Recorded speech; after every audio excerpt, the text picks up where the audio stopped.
तो चलिए प्यारे बच्चों, आज के क्लास में हम लोग पढ़ने वाले हैं क्लास 12th हिंदी का 40 मोस्ट वीवीआई ऑब्जेक्टिव क्वेश्चन। ये सारे प्रश्न आपके board exam point of view से काफी ज्यादा इंपॉर्टेंट है, तो आज के क्लास को आप सभी लास्ट तक देखिएगा और इन सारे प्रश्न को अच्छे से याद कर लीजिएगा। ओके, चलिए क्लास को स्टार्ट करते हैं। उससे पहले अगर आप इस चैनल पे नए जुड़ रहे हैं तो सब्सक्राइब करके जुड़ जाइए हमारे साथ और अपने दोस्तों के पास भी शेयर कर दीजिएगा। ओके, चलिए क्लास को स्टार्ट करते हैं और पहला नंबर सवाल आपके सामने लगाएंगे, रहस्य कथा किसकी रचना है? अब बताओ जी, रहस्य कथा जो रचना है वो किसकी है? चंद्रधर शर्मा गुलेरी, भगत सिंह, बालकृष्ण भट्ट या फिर उदय प्रकाश? क्या होगा इसका सही जवाब? चैट सेक्शन में आंसर लगाते चलो। तो मैं बता दूं, इसका सही जवाब हो जाएगा बालकृष्ण भट्ट की रचना है। क्या बालकृष्ण भट्ट की रचना है? तो ऑप्शन नंबर सी लगा लो, बिल्कुल सही जवाब हो जाएगा। ओके, चलिए नेक्स्ट सवाल के ऊपर बढ़ते हैं। दूसरा नंबर सवाल क्या कह रहा है, देखिए, बालकृष्ण भट्ट ने वेदों की युक्तिपूर्ण समीक्षा कब की थी? अब बताओ जी, बालकृष्ण भट्ट ने वेदों की युक्तिपूर्ण समीक्षा कब किया? बताओ। तो यह हो जाएगा सही जवाब 1881 ईस्वी, option number B right answer हो जाएगा। लगा लो आप सभी। चलिए थर्ड नंबर सवाल की ओर बढ़ते हैं। देखिए 3 नंबर सवाल क्या कह रहा है, जैसा काम वैसा परिणाम क्या है? अब बताओ जी, यहां किसकी है ये नहीं पूछा गया है, ये क्या है बताओ? उपन्यास है, नाटक है, प्रश्न है या फिर निबंध है? तो मैं बता दूं, जैसा काम वैसा परिणाम जो रचना है वो बालकृष्ण भट्ट की रचना है। अच्छे से ध्यान में रखिएगा, ये बालकृष्ण भट्ट की रचना है और यह एक प्रकार का प्रहसन है। तो ऑप्शन नंबर सी लगा लो, बिल्कुल सही जवाब हो जाएगा। लगा लो और अच्छे से याद कर लेना आप सभी। चलिए फोर्थ नंबर सवाल देखते हैं, आदान का विलोम क्या होगा? भाई आदान का विपरीतार्थक शब्द पूछा गया है, तो प्रदान होता है। ऑप्शन नंबर ए सही जवाब हो जाएगा। आदान शब्द का विलोम प्रदान होता है। Option number A is the correct answer of this question. ओ हाँ, अभी तक आप लोगों ने क्लास को लाइक नहीं किया है तो कर दीजिएगा। ओके, चलिए फिफ्थ नंबर सवाल देखिए, आकाश का पर्यायवाची शब्द क्या होगा? नभ, गगन, व्योम या फिर इनमें से सभी?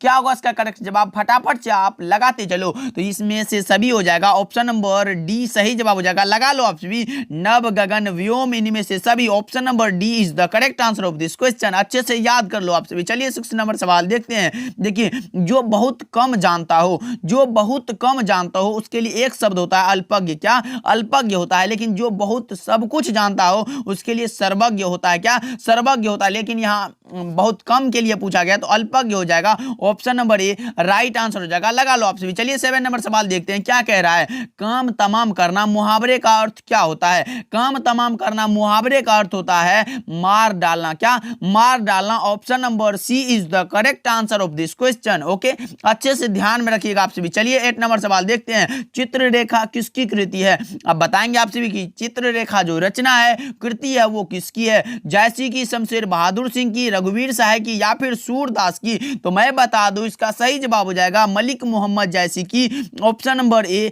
सही जवाब हो जाएगा। लगा लो आप सभी और अच्छे से याद कर लो कि चित्ररेखा जो रचना है वो मलिक मोहम्मद जयसी की रचना है। ओके, और आप सभी फटाफट से आंसर लगाते चलिए, क्योंकि बिना संघर्ष के कोई भी महान नहीं होता। जब तक पत्थर पर चोट ना पड़े तो पत्थर भी भगवान नहीं होता। इसलिए आप सभी खूब मेहनत करो। देखिए, गुलेरी जी का मूल निवास कहां है? अब बताओ जी, गुलेरी जी का यानी चंद्रधर शर्मा गुलेरी का मूल निवास कहां है? हिमाचल प्रदेश, उत्तर प्रदेश, मध्य प्रदेश या फिर राजस्थान? पहले तो मैं बता दूं, इनका जन्म स्थान है जयपुर राजस्थान और मूल निवास है क्या? गुलेर कांगड़ा हिमाचल प्रदेश। ऑप्शन नंबर ए सही जवाब हो जाएगा। लगा लो आप सभी। ओके, चलिए 10th नंबर सवाल देखते हैं, भगत सिंह के चाचा का क्या नाम था?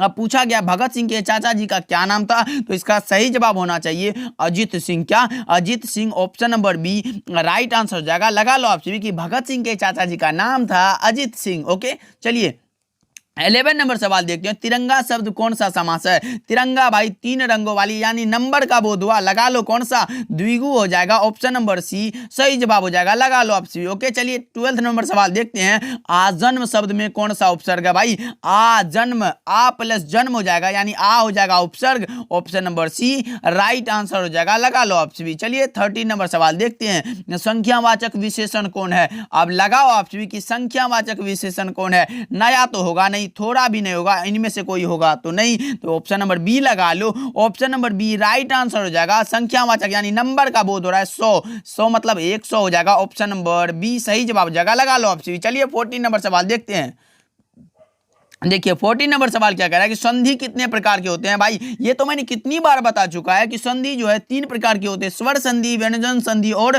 कौन सा, विसर्ग संधि। तो लगा लो option number C right answer हो जाएगा। और अच्छे से याद कर लेना कि संधि 3 प्रकार के होते हैं, स्वर संधि, व्यंजन संधि और विसर्ग संधि। ओके चलिए 15 नंबर सवाल देखते हैं। सूरदास कैसे कवि थे। अब लगाओ जी, सूरदास जी कवि जो थे वो कैसे थे, मृदुल थे, विनम्र थे, निर्भिमानी थे, यानी उसमें कोई अभिमान नहीं था, या फिर उपरोक्त सभी। क्या होगा इसका करेक्ट जवाब, तो इसका सही जवाब हो जाएगा ऑप्शन नंबर डी, सही जवाब हो जाएगा उपरोक्त सभी। मृदुल भी थे, विनम्र भी थे और निर्भिमानी, यानी ऑप्शन नंबर डी सही जवाब हो जाएगा। लगा लो आप सभी और अच्छे से याद कर लेना। चलिए 16 नंबर सवाल देखते हैं। देखिए तुलसीदास की माता जी का क्या नाम था। तुलसीदास की माता जी का नाम था भाई हुलसी। क्या, हुलसी। तो ऑप्शन नंबर ए लगा लो, सही जवाब हो जाएगा। और रत्नावली इनकी पत्नी का नाम था, यह भी ध्यान में रखिएगा कि रत्नावली तुलसीदास की पत्नी का नाम था। ओके चलिए 17 नंबर सवाल देखते हैं। श्री कृष्ण गीतावली, श्री कृष्ण गीतावली किसकी कृति है, लगाएंगे आपसे भी।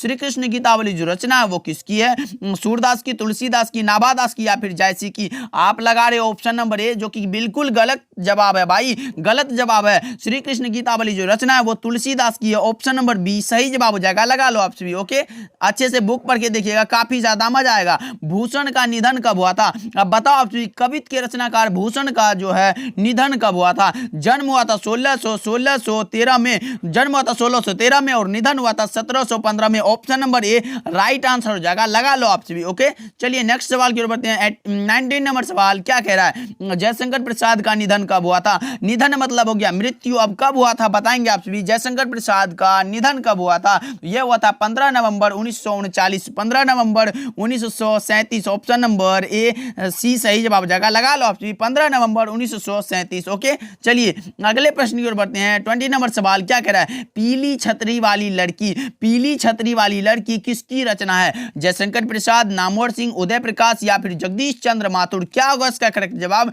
फटाफट से आप लगाएंगे। 20 का सही जवाब क्या होगा, यह रचना है उदय प्रकाश की। क्या, उदय प्रकाश की। और यह एक प्रकार की कहानी है, यह भी ध्यान में रखिएगा। पीली छतरी वाली लड़की यह एक प्रकार की कहानी है और रचना है उदय प्रकाश की। तो option number C right answer हो जाएगा। लगा लो आप सभी। ओके चलिए 21 नंबर सवाल आपके सामने है कि ओम प्रकाश वाल्मीकि को दिया गया था, क्या दिया गया था भाई बताओ। ज्ञानपीठ पुरस्कार, साहित्य अकादमी पुरस्कार, जयश्री सम्मान या फिर इनमें से कोई नहीं। क्या दिया गया था बताएंगे आप सभी। ओम प्रकाश वाल्मीकि वही है, जूठन चैप्टर के लेखक है। बताओ आप सभी कि 21 का सही जवाब क्या होगा। तो इनको दिया गया था जयश्री सम्मान। कब और कब दिया गया था, तो 1996 में। कब, 1996 में। ये भी ध्यान में रखिएगा, जयश्री सम्मान दिया गया था। ओके चलिए नेक्स्ट सवाल की ओर बढ़ते हैं। 22 नंबर सवाल आपके सामने है कि पुरस्कार का विलोम शब्द क्या होगा। पुरस्कार का उल्टा हो जाएगा भाई दंड। क्या, दंड। तो ऑप्शन नंबर ए लगा लो, बिल्कुल सही जवाब हो जाएगा और इजी सवाल है। चलिए 23 नंबर सवाल देखते हैं। 23 नंबर सवाल क्या कह रहा है कि ज्ञानेंद्रपति को पहल सम्मान कब दिया गया था। अब लगाओ आप सभी कि ज्ञानेंद्रपति गांव के घर के रचनाकार है, ज्ञानेंद्रपति को पहल सम्मान कब दिया गया था। अब बताओ आप सभी 23 का सही जवाब क्या होगा, 2006 को। कब, 2006 में दिया गया। तो लगा लो option number C right answer हो जाएगा। लगा लो कि ज्ञानेंद्रपति को पहल सम्मान 2006 में दिया गया था। ओके चलिए 24 नंबर सवाल देखते हैं। जूठन शीर्षक आत्मकथा के लेखक कौन है। अब बताओ जी, जूठन शीर्षक जो पाठ है उनके लेखक कौन है। तो ओम प्रकाश वाल्मीकि। लगा लो option number A right answer हो जाएगा। ओके अभी तक आप लोगों ने क्लास को लाइक नहीं किया है तो कर दीजिएगा भाई। ओके चलिए 25 नंबर सवाल की ओर बढ़ते हैं कि जय कृष्ण मूर्ति की रचना इनमें से कौन सी है।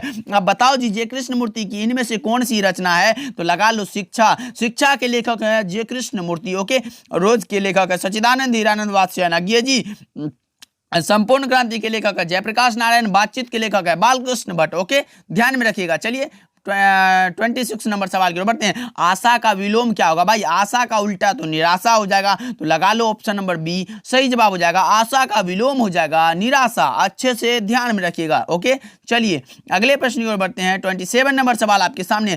पीठ दिखाना भाई, पीठ दिखा के भागना क्या होगा। हार कर भाग जाना भाई, हार कर भाग जाना। ऑप्शन नंबर बी लगा लो, पीठ दिखाना, हार कर भाग जाना। ओके चलिए नेक्स्ट सवाल की ओर बढ़ते हैं। 28 नंबर सवाल आपके सामने। ब्रह्मपुत्र ब्रह्मपुत्र में कौन सा लिंग है, स्त्रीलिंग, पुल्लिंग, उभयलिंग या फिर इनमें से कोई नहीं। 28 का सही जवाब क्या होगा, तो पुल्लिंग हो जाएगा। क्या, ऑप्शन नंबर बी सही जवाब हो जाएगा। लगा लो ऑप्शन बी कि ब्रह्मपुत्र में पुल्लिंग है। ओके, चलिए नेक्स्ट सवाल के ऊपर बढ़ते हैं। 29 नंबर सवाल आपके सामने है। देखिए, हताहत का संधि विच्छेद बोला है, बोला गया हताहत में कौन सा संधि विच्छेद, तो हत प्लस आहत, यानी ऑप्शन नंबर सी सही जवाब होने वाला है, हत प्लस आहत। ओके, चलिए नेक्स्ट सवाल के ऊपर बढ़ते हैं। 30 नंबर सवाल आपके सामने। जयप्रकाश नारायण को लोग क्या कहने लगे थे, भाई बताओ। जयप्रकाश नारायण जी को लोग कहने लगे थे लोकनायक। क्या, लोकनायक, यानी ऑप्शन नंबर ए सही जवाब होने वाला है। अच्छे से याद कर लो कि जयप्रकाश नारायण को लोग कहने लगे थे लोकनायक, option number A right answer हो जाएगा। चलिए 31 नंबर सवाल आपके सामने। इनमें से कौन सी रचना तुलसीदास की है, बताएंगे आपसे भी। इनमें से कौन सी रचना तुलसीदास की है, तो ऑप्शन नंबर डी में दिखाई दे रहा है Vinay Patrika, option number D सही जवाब हो जाएगा। विनय पत्रिका तुलसीदास की रचना है। ओके, चलिए नेक्स्ट सवाल की ओर बढ़ते हैं। 32 नंबर सवाल आपके सामने। बरवे रामायण किसकी कृति है, आप बताएंगे आपसे भी 32 का सही जवाब क्या होगा। बरवे रामायण जो रचना है वो किसकी है, लगाएंगे आपसे भी। 32 का सही जवाब हो जाएगा, ये भी तुलसीदास की रचना है, ऑप्शन नंबर डी लगा लो, सही जवाब हो जाएगा। ओके, चलिए नेक्स्ट सवाल की ओर बढ़ते हैं। 33 नंबर सवाल आपके सामने। पेड़ पर कमरा का अनुवाद किस भाषा में हुआ है, अब बताओ जी, पेड़ पर कमरा का अनुवाद किस भाषा में हुआ। 33 का सही जवाब लगाएंगे आपसे भी, तो ये हो जाएगा इतावली भाषा में। क्या, इतावली भाषा में, ऑप्शन नंबर बी सही जवाब हो जाएगा। लगा लो आपसे भी। ओके, और अच्छे से याद कर लेना। चलिए 34 नंबर सवाल आपके सामने है, ये भी मैंने कई बार बता चुका है। प्रेम के पीर के कवि हैं मलिक मोहम्मद जैसी जी। क्या, मलिक मोहम्मद जैसी, यानी ऑप्शन नंबर डी लगा लो, बिल्कुल सही जवाब हो जाएगा। ओके, चलिए नेक्स्ट सवाल की ओर बढ़ते हैं। 35 नंबर सवाल आपके सामने। 30 कहानी की केंद्रीय घटना का संबंध किससे है, भाई लेखक के पिताजी के। क्या, लेखक के पिताजी, यानी ऑप्शन नंबर क्या, ऑप्शन नंबर सी सही जवाब हो जाएगा, कहानीकार के पिताजी से। ओके, चलिए नेक्स्ट सवाल की ओर बढ़ते हैं। 36 नंबर सवाल आपके सामने। देखिए, सीडब्ल्यू लीडबेटर किसमें विश्व शिक्षक का रूप देखते थे, तो जे कृष्णमूर्ति में, ऑप्शन नंबर डी लगा लो, सही जवाब हो जाएगा। ओके, ये भी आपके 2022 और 23 के एग्जाम में पूछा गया है। चलिए अगले प्रश्न की ओर बढ़ते हैं। 37 नंबर सवाल आपके सामने। निम्न में से किस कहानी में गैंग्रीन का उल्लेख हुआ है, भाई कौन सा, उसने कहा था रोज तिरिश या फिर इनमें से कोई नहीं, तो इसका सही जवाब लगा लो, ऑप्शन नंबर बी रोज पाठ में आया है। ओके, चलिए नेक्स्ट सवाल की ओर बढ़ते हैं। 38 नंबर सवाल देखते हैं। ईमानदार का विलोम, भाई बताओ, ईमानदार का उल्टा हो जाएगा बेईमान, ऑप्शन नंबर बी सही जवाब हो जाएगा। लगा लो आपसे भी, ईमानदार का विलोम हो जाएगा बेईमान। ओके, चलिए नेक्स्ट सवाल की ओर बढ़ते हैं। 39 नंबर सवाल आपके सामने है। बालकृष्ण भट्ट के पिताजी का क्या नाम था, बताओ जी। बालकृष्ण भट्ट के पिताजी का नाम था बेनी प्रसाद भट्ट। क्या, Beni Prasad Bhatt, option number B सही जवाब हो जाएगा। और माता जी का नाम था पार्वती देवी, ये भी ध्यान में रखिएगा। चलिए नेक्स्ट सवाल की ओर बढ़ते हैं। 40 नंबर सवाल आपके सामने है। निम्नलिखित में कौन रामधारी सिंह दिनकर की रचना है, अब बताओ आप सभी। निम्नलिखित में रामधारी सिंह दिनकर की रचना कौन है, जूठन ओम प्रकाश वाल्मीकि की रचना है, अर्धनारीश्वर रामधारी सिंह दिनकर की रचना है, ऑप्शन नंबर बी लगा लो। प्रगीत और समाज नामवर सिंह की रचना है, बातचीत के लेखक है बालकृष्ण भट्ट, ये भी ध्यान में रखिएगा। जितने रिलेटेड क्वेश्चन आते हैं मैं करा दिया, आज की क्लास में 40 ऑब्जेक्टिव था, मैंने करा दिया। तो आज का क्लास आप सभी को कैसा लगा कमेंट करके जरूर बताइएगा। अभी तक आप लोगों ने क्लास को लाइक नहीं किया है तो कर दीजिएगा। ओके, और सब्सक्राइब भी कर दीजिएगा जो बच्चे नए जुड़ रहे हैं। ओके, मिलते हैं अगले क्लास में, तब तक के लिए आप इन सारे प्रश्न को अच्छे से याद कर लीजिएगा। मिलते हैं अगले क्लास में, तब तक के लिए आप अपना ध्यान रखिएगा एंड बाय बाय।